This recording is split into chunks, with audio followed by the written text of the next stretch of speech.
Hi, Tony here for Lightwave Digital. If I just bring up, here's the example I just found on the internet. And what we've done, if you remember, we've broken this down and created our basic shapes on all up here, our basic layers.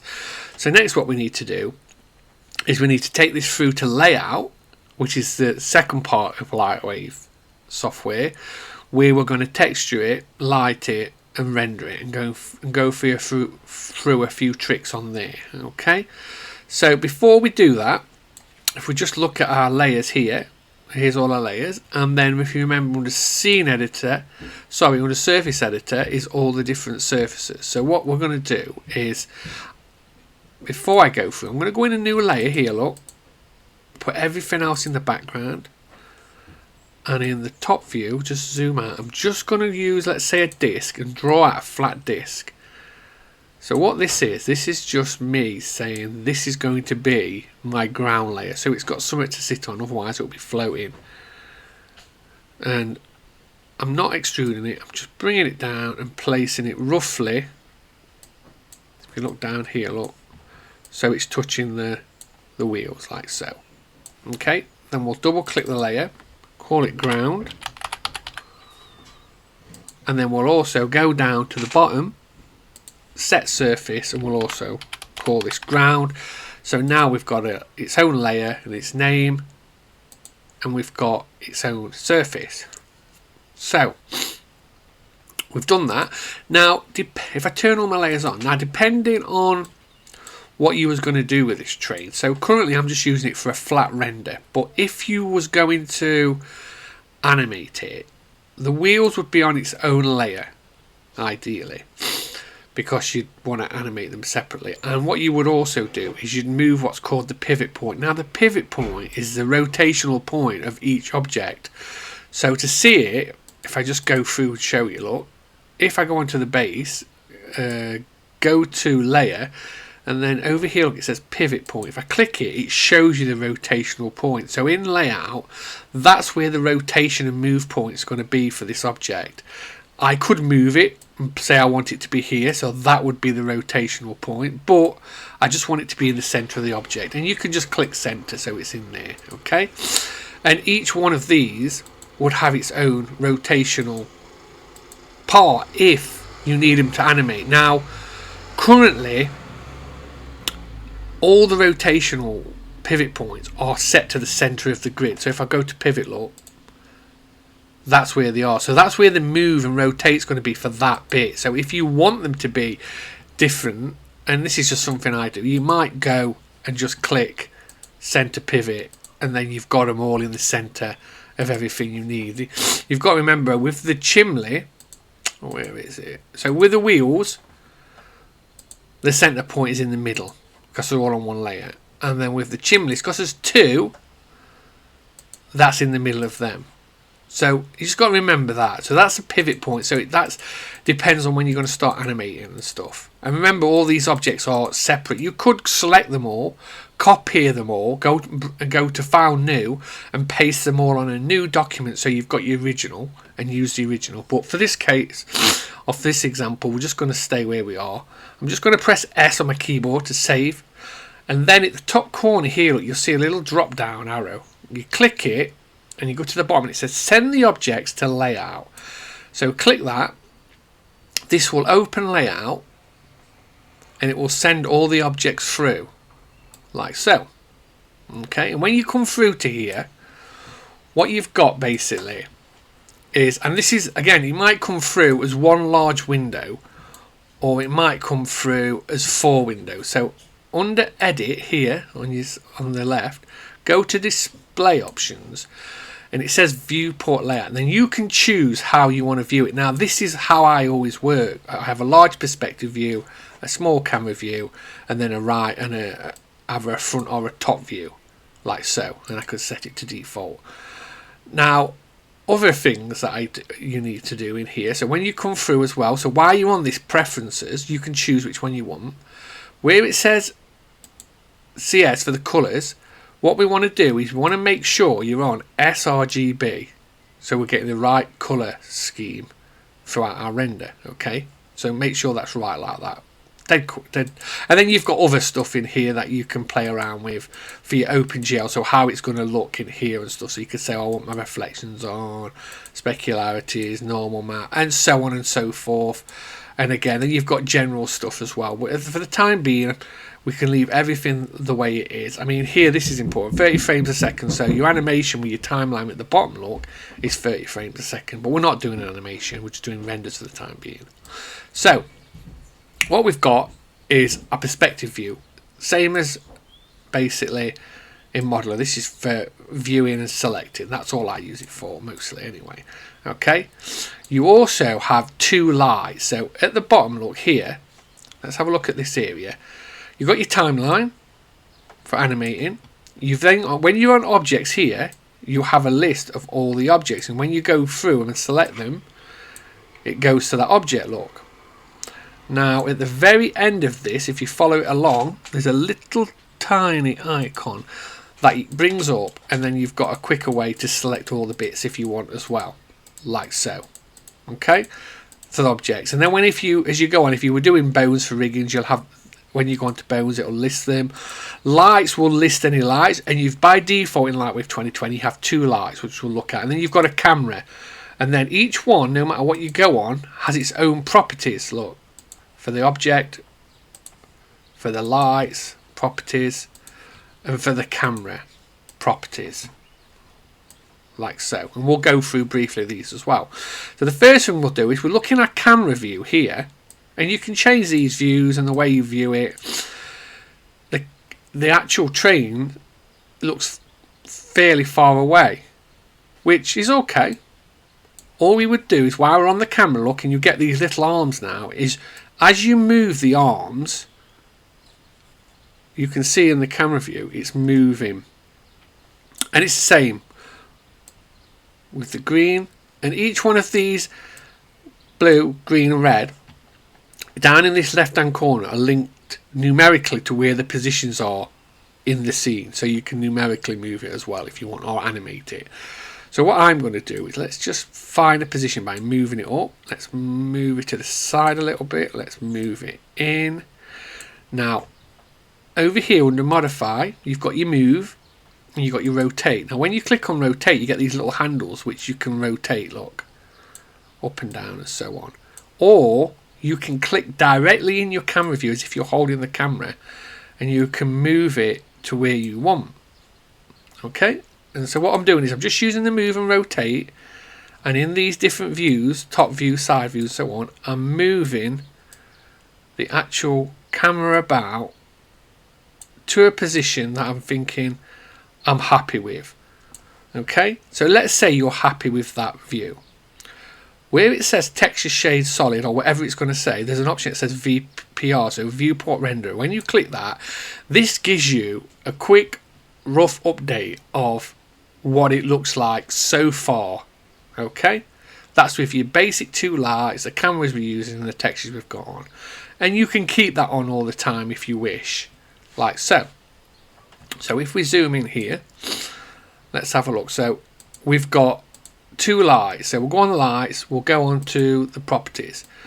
We've got this gradient default, so this is kind of like a HDRI, gradient HDRI, that is default. And in older versions of this, you would probably go to the backdrop options, it'll bring up this, look, you double click it, and here are your gradient options to change. So for instance, if I didn't want a grey bottom and I wanted to make it a white bottom, so it's more like that, I can do.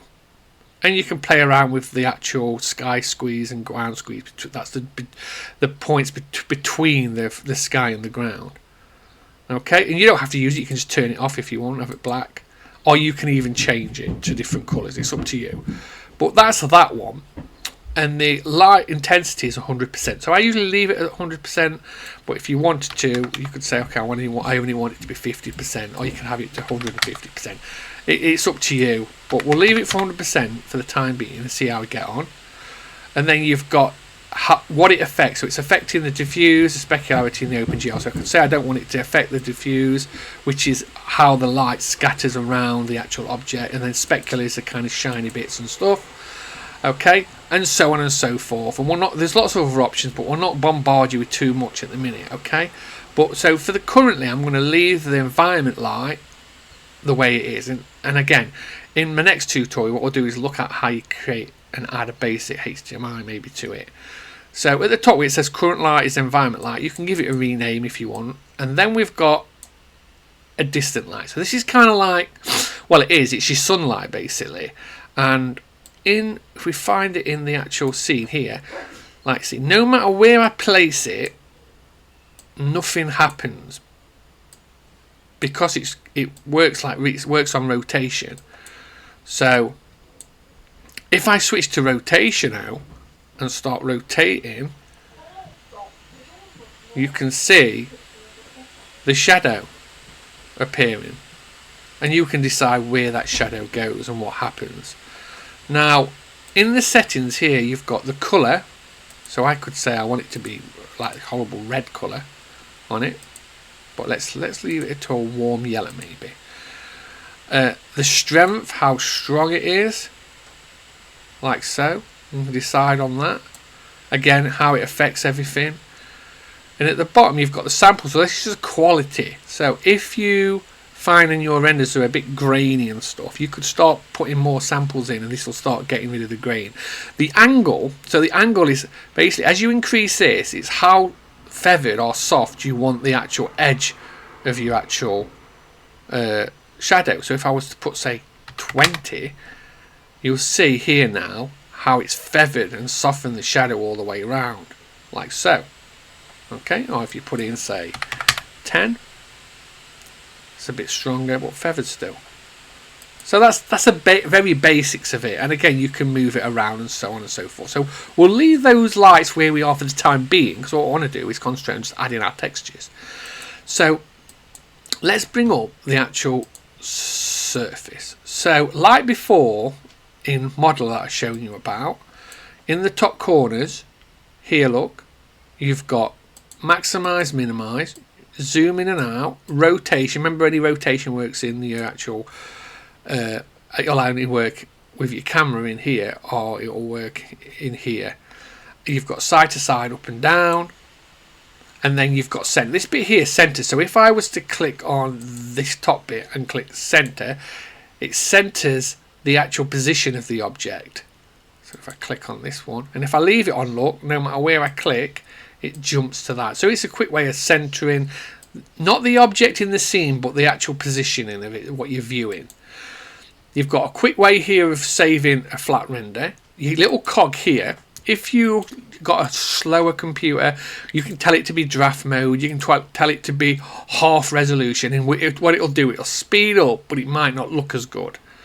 But again, it's the options are there for this, and you can obviously VPR render options. You can do quick saves out of it by clicking these little icons here. But this is just, again, we'll not go too much into that, but you've got options in there as well. And these options are on all the windows as well. So it might be that you don't want a right view, you want two perspective views for some reason, so you want a different perspective view, or another camera. You can have multiple cameras, and so you can have different kind of views then if you want. And again, under the item tab, these are all the items you add, so you can go and add a completely different light, and there's lots of different lights. There's cameras, and you can change what kind of cameras you've got, and then you've got different objects, how to clone, and so on and so forth. Modify is how you modify, so stretch, size, squash, and so on. Then you've got your setup for bones and different stuff. You've got your render settings, which we'll look at, different viewpoints, and again, you can add some basic shapes under geometry to this as well. This is all different to do with exporting. I've got my Octane render, external renderer plugged in as well. So again, not going to go too much in that because you'll not take it all in. But going back to this, what I want to do is I want to add a texture to my object. So the first thing is I've got this ground level look, and I've got a nice shadow in that, but I don't really want the greyness to turn up. So I could say, well, okay, let's go to my ground, let's make it a white and see if it disappears. So it's disappeared quite well, hasn't it? You can just see a bit here, and you can play around with that if you want. But what you could do, the easiest way, is when you're on ground at the top here, look, got materials, you've got shading models, and it's saying it's currently a photoreal surface, but what we could do is just tell it to be a shadow catcher. And what this will do, it will remove the ground layer and use the ground layer only to capture the shadows and the reflections. So it's not actually going to so you're not going to see any line joining up or anything like that.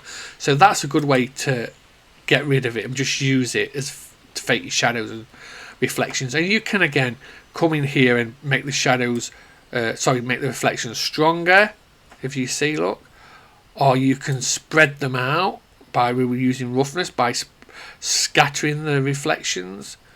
And again, that is up to you as well. And then you've got the other options as we going down. But what we want to do is just go through how to add basic objects to these shapes. So a good trick is when you're on VPR, if you hold shift on your keyboard and click on a texture and you look here, no matter where you click, it will jump to that texture for you.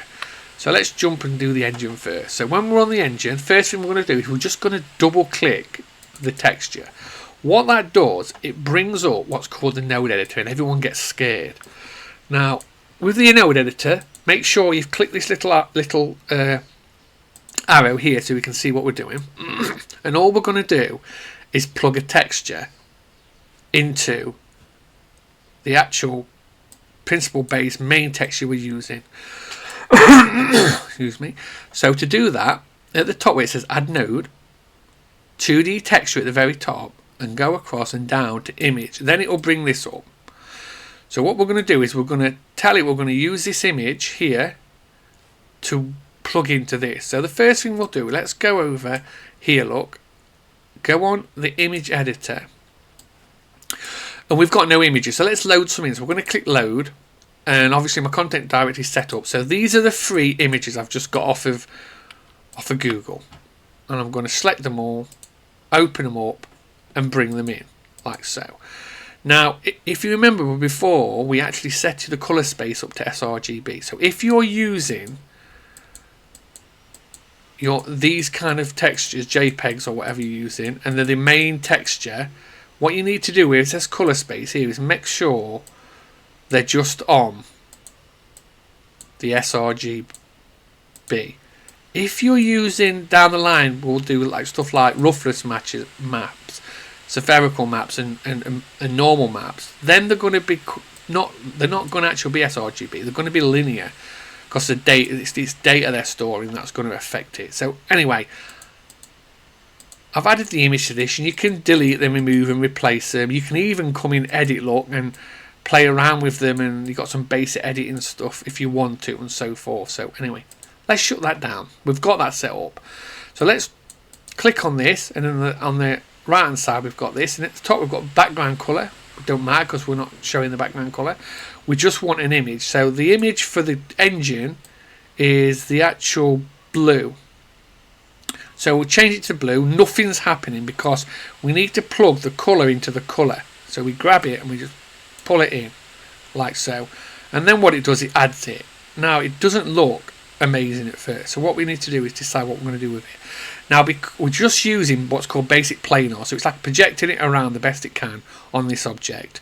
I would suggest, and we're going to do in another tutorial how to UV texture this train, I would suggest that we just, to start off with, you just get used to adding textures. So what we're going to do is, where it says mapping, let's change it to cubic because it's got more than one side, and we'll click automatic sizing, and then we get this. So what we'll do as well is let's maximize this screen by clicking here, look, and then let's have a look. Okay, and this is what we've got, which is not bad. It's not quite touching, so what we need to do is move some of these models about a little bit. What it has got is a very high gloss weight. Now this is where you need to, if you want it to be close to your original, is bring the example in and start having a look, and it definitely hasn't got that much of a gloss.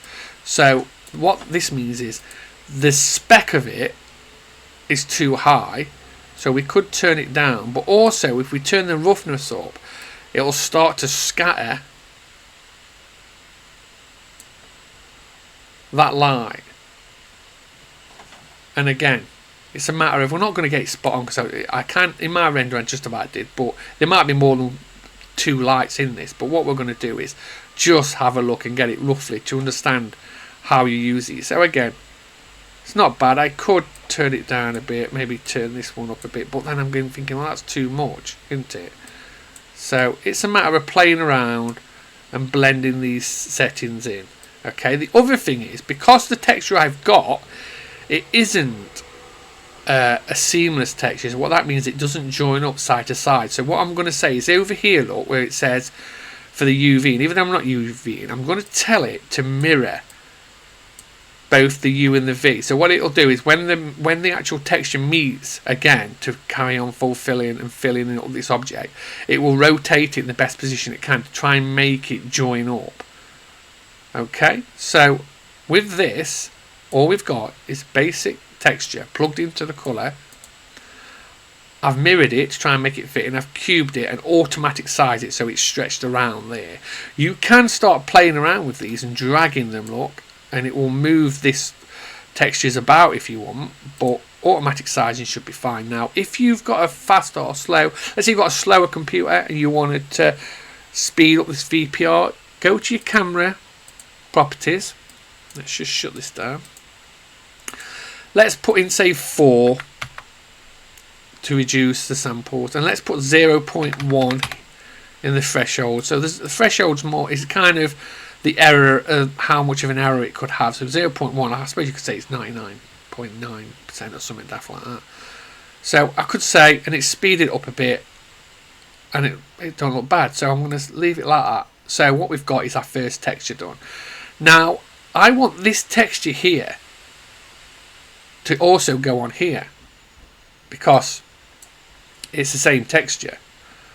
So basically the easiest way to do it is, while you're on the engine, right mouse click, copy it, then hold shift and click on the cab, and then right mouse click and paste it.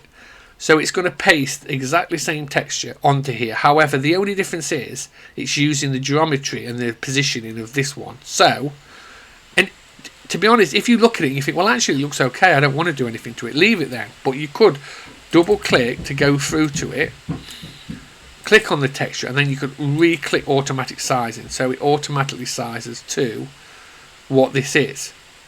And if you don't like it, you can come in and play around with it. So you might want to say, okay, I want it to be 30 by 50 millimeters by, I don't know, 30 millimeters again, and then have a look what it looks like. Because remember, we're actually, it's kind of a fake, we're faking this with what we're using and stuff. And you might look and think, well, actually that's okay, I'll live with that. So let's just say that's okay. So we'll shut that, and then we just need to repeat this process with the others. So let's go on to the top bit. So let's right mouse click, double click, and I'm just repeating what I've done now. Okay, all I'm doing is image, color to color, and when you've got no texture, it'll just make it black. I'm going to use the actual ash color it is, make sure it's mirror, mirror, cubic, and automatic sizing. Now currently, if you it is quite washed out because it's sort of the light so bright. We'll go back to the lights. We're just currently adding the information, other stuff as well. When I made this object, really what I should have done, because I used a disk if you remember, and I could have increased the actual edges and segments so these, you don't see these that much. You can come here, look, and try and increase the smoothness so it will start smoothing out a little bit, but because these are actually added and part of the side, we need to maybe address that, and we'll look at that down the line. What I want to do is I just want to carry on adding. So we've done everything here. I want to add this now, texture, to the block. So again, copy, shift click on the actual one I want, the base, paste, it adds it, double click it to open it, because all I want to do is come in here and click automatic sizing, just so I'm using the size of this, the actual automatic sizing to fit around this size, not that. That's it. Also the wheels. Now this texture here, let's paste it on again. So I'm pasting the same texture, double clicking. Now because these, and I'm automatic sizing, now because these are all four are connected, what it's doing is stretching it not just along this position, that position and the other two. So basically what I'm saying is each one of these is one texture, so it's using the same texture to stretch across this end, that end and the other two. So ideally you could have these as separate textures, especially if you didn't want them to look exactly the same, but for this we're going to leave it the way it is. Okay, so we're on to this bit now, and again because it's using the same texture, I'm just shift clicking and pasting. I'm double clicking and clicking automatic sizing. Now depending on how stuff looks, you can play around and change it, the projection if you want. You can come in here, look, and instead of mapping I can say, well it's more of a cylindrical, isn't it? So let's do cylindrical and see what it looks like. So the wood grains go in a different way. Oh, spherical, that's a plain, or spherical even, and have a look. But again, that's up to you. I mean, that's quite nice showing that kind of angle and stuff, so let's leave that. And then last we've got the chimney. So I'm double clicking to open the chimney, and hopefully you're repeating this process. The reason I'm doing this is because you're repeating it over and over again, so hopefully it'll stick in. Okay, colour to colour, the black wood, cubic, automatic sizing. Let's turn up the smoothness a bit so it looks a bit smoother. It's very. Let's turn the spec, and then let's turn up the actual roughness so we can actually start maybe seeing some of the wood grain. I mean, with this as well, because it's kind of, even though it's painted wood, if it was metal you could start adding a bit of metallic to it. Do you know what I mean? And I'm making it look more kind of metallic and metal. This is how much metal is in this object, which it's wood, so not anyway. But again, you're playing around with these settings. You need to decide how much or how less you want. Now last one is the wheels, and again the wheels are all on the same layer, so it's a quick, I could have cut and paste that to be fair because it's the same texture, but hopefully you're understanding this now. Let's do cubic, automatic sizing. Let's make these quite high, quite low, so it's whatever. And as you can see, the wood's going round this way, so I would say that maybe I don't think that works as good. So maybe cylindrical, maybe. Let's have a look.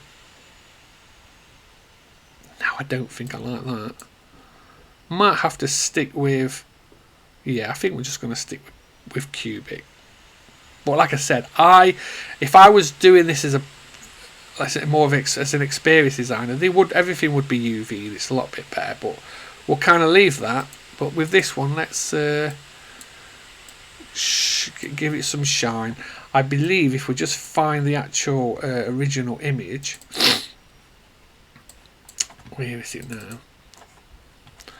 So with this, you can see this has got some gloss to it, and so is the chimney. So this is where you then start playing around with the spec of each one to kind of come up with what it looks like. Okay, so I'll leave that open, and then you can see it's a lot, needs to be a lot more glossier. So maybe this does need to come down, and this does need to kind of go up. I would say that with the way you're getting the stuff on here, it's probably, I mean, I'm currently using what's called a distant light. Let's switch to this. And so I'm just playing around with the roughness and spec to get some shininess to them. And let's just jump back now to how it looks here. Now, because of how bright my scene is, the actual colours on the actual train are quite washed out because everything's so bright. So you could come in, so I've selected a light and gone to properties, and you could start turning down some of the lighting, and then again with the distant light turn stuff down or up. Again, it's completely up to you. Now if you wanted to add, now for instance, let me just show you this one. So I'm on this actual engine, but what you could say is, you could say if you turn off on your light, don't affect the actual diffuse. That's what happens. Let me just go on the object like so. Same with spec, so you can tell it to ignore certain things. What I want to do is I just want to experiment with these colours to kind of bring them out a little bit, and so on and so forth. Now the other thing on here is if you go to the render tab and render properties, this is all about the rendering. Now currently the first bit general is all about how many frames you want to animate and so on, but if we go to the render tab here, this is all the settings and stuff. Now there isn't that much of reflections and refractions on that. I'm just going to leave them the way they are. To speed stuff up, I'm going to tell it to use the despeckle stuff. I'm going to put it at 0.2. There's a noise filter, so if I turn it to GPU, depending on the GPU you've got, you can see how clear this works now. So if I was to move the camera there quickly and then just go back over here, you can see how quicker the VPR works. So this is quite a nice thing to use. And the only thing was that you've not got any control over it. There's no option, so it does blur the actual pixels together, and so it's up to you. There's a CPU one as well. And the next tab, I'm going to unclick what's called enable GL, so the global illumination. So that's where it's using the light from the actual environment light and working together to make the scene better lit. However, if you can get away with not using it, look at the difference. I would say don't use it because it will just add to your render time. Okay, I mean, I've spoke for a long time here.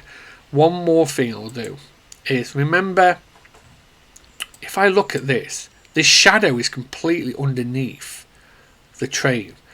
So how would I do that? We'll go on to the distant light and properties, and where it says angle, let's start bringing this up, and the light, you'll see it starts retracting, so it goes underneath. So I think the highest, if I put 100 in, I think the highest is 90. Oh no, done it. So what it's done is it's brought it completely underneath, you see, like so, and that's what we want. So that's brought it underneath, which is quite nice.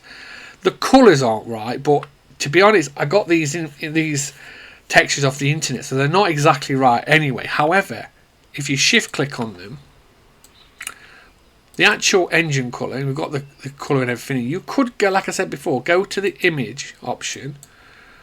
Let's go to the blue, and under editing you could play about with the settings a little bit. Do you know what I mean?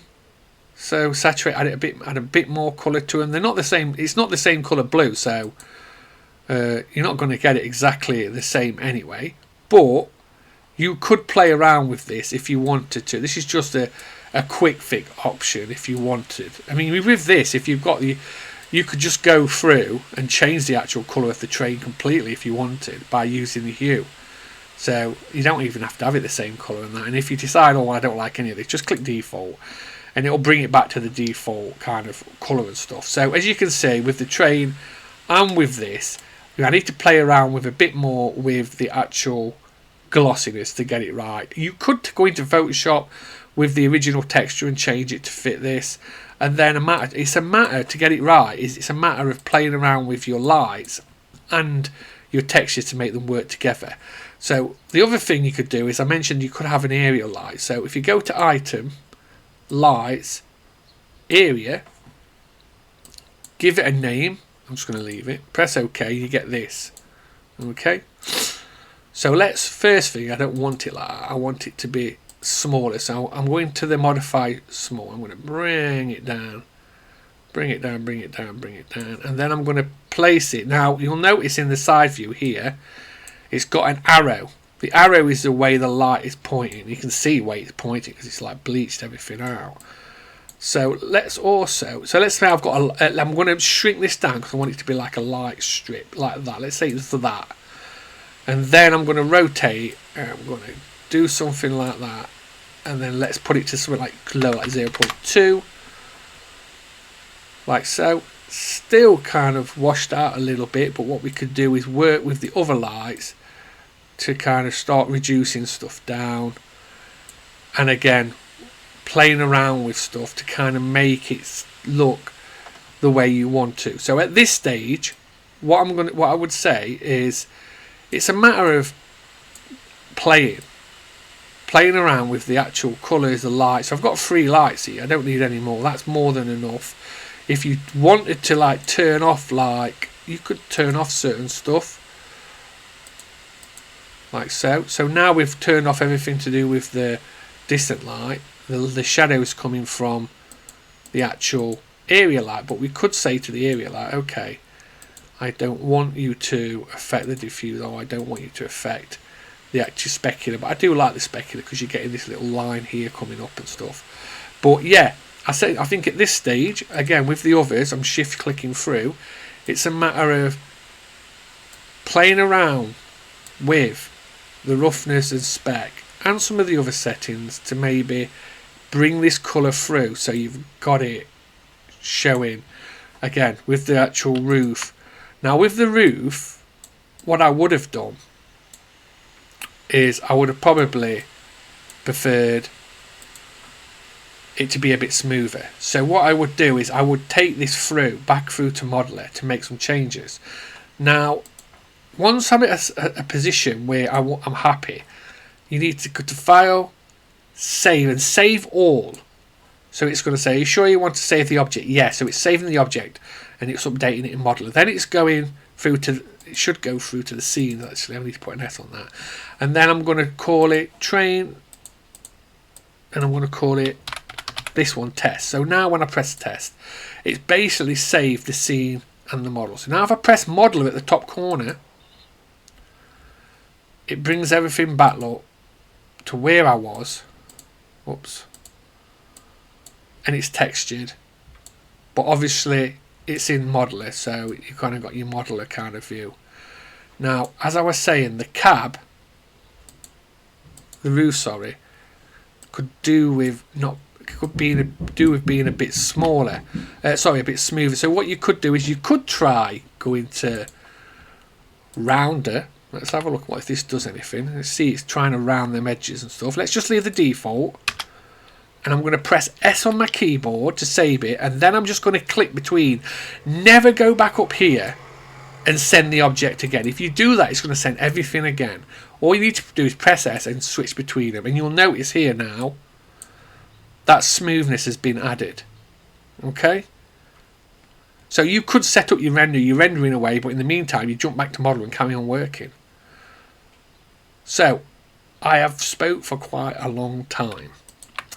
This isn't quite right. What I need to do is come into my surface editor and start playing around with the surfaces and bringing some of the colours and everything back through a bit better, which is the fun bit for playing around with, really. And that's exactly what you need to do to understand the process.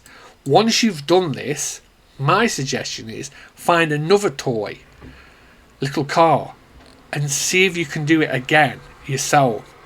The whole process of modelling, assigning the surface names, layer names, bringing it through, adding the textures and basic rendering. Once you get to this stage and you're happy, you go down to Camera, Properties. Let's put in something simple like 16. So I want to tell it to take between 1 and 16 samples per inch of this. And then under render, there's 2 options. Render scene, which is animation. You're just going to click render frame. And what it's going to do, it's going to render out. And I've only got basic settings on this, so it isn't going to be like a crisp setting. It's going to render out the render. And I'm on a laptop here, but it's not a bad laptop.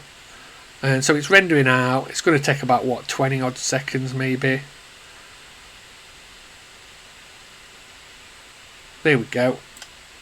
So, it took 22 seconds. Once you're happy, press continue. It brings this up. And then where it says File, sRGB, just go down and you save it as a JPEG in the folder you want to save. And you can leave this open if you want and jump between your renders and stuff. But that is the very basics. I would say that I need to play around with this a bit to bring these colours and work with the textures and the lights to make it a bit better. But apart from that, 5-10 minutes playing around and we're there.